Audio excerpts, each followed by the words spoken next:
ooh ah ah, ting tang, walla walla bang bang. Ooh ee, walla walla, ting tang, walla walla bang bang.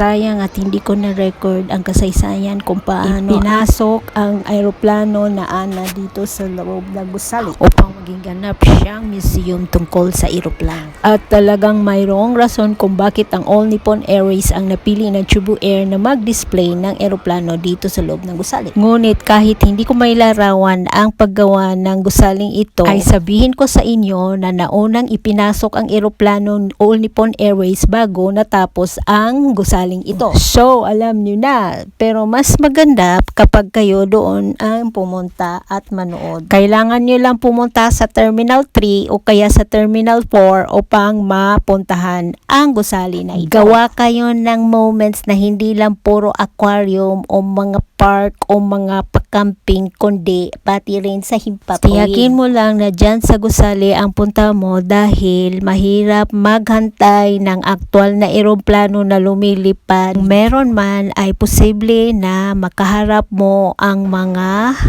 biyahero na galing sa eroplano na iyan. Sila yung papasok dito sa Japan o kaya mga stopover sa ibang bansa and waiting for their connecting flights. Nakasakay man ako ng eroplano but still gusto ko pa rin mapalapit sa eroplano. Gusto ko makakuha ng larawan sa mga gulong ng eroplano at saka makita ang sarili ko na nasa ilalim ako ng eroplano, na nakapasok sa eroplano na walang nagsasabing welcome aboard ma'am, sir, madam, boss. Ay sos, alam ko na relate much kayo na masarap ang pinagbawal. Gusto ko ngang haplusin o kaya pisil-pisilin, kaya lang may nababasa ako na pinagbawal, kaya nang walang makatingin ay pinagnakawan ko talaga siyang hawakan ang mga pinto, ang mga bubungan at saka buntot at saka ano pang mahawakan ko. At kahit nakaupo na ako ng upuan ng eroplano ay nagtagal pa rin akong umupo doon dahil nga ito ay Ana ni All Nippon Airways. At malay natin at kakaibang gulong ang ginamit ng All Nippon Airways, kaya yan, ginawaan ko talaga ng pamatagalan na larawan ang gulong. Kahit mahaba ang pila at nagtagal kami ng ilang oras doon ay nagantay pa rin ako para matuntunan at makiat ang hagdanan pataas sa eroplano. Dahil nga ito lang yung mga moments na malapit ka sa eroplano na hindi mainit, hindi mahangin o umaandar ang eroplano.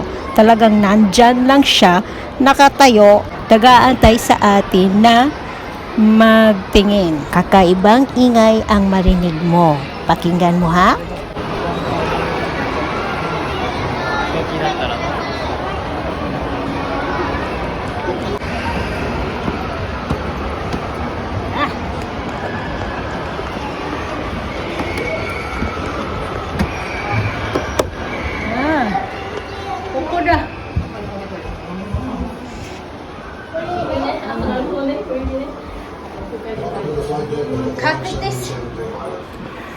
Sa cockpit ay meron na namang umandar sa aking utak.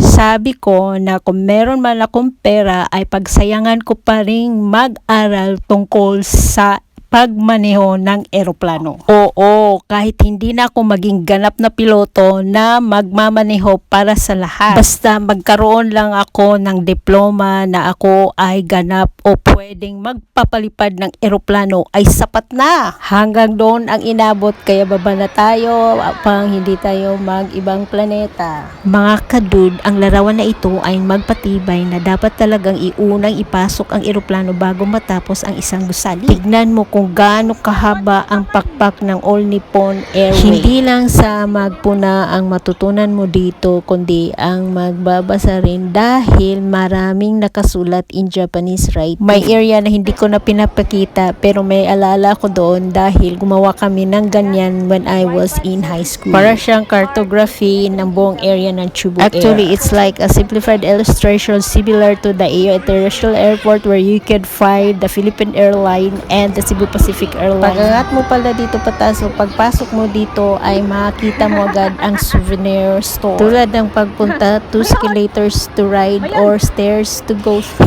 Hindi ka mawawala dahil nakasakay ka pa lang na escalator o naghagdan ay nasa tabi mo ng All Nippon Airways. Pwede din na habang kumakain ay tignan mo ang eroplano dahil napaligiran ito ng mga restaurant, nangungunang Starbucks.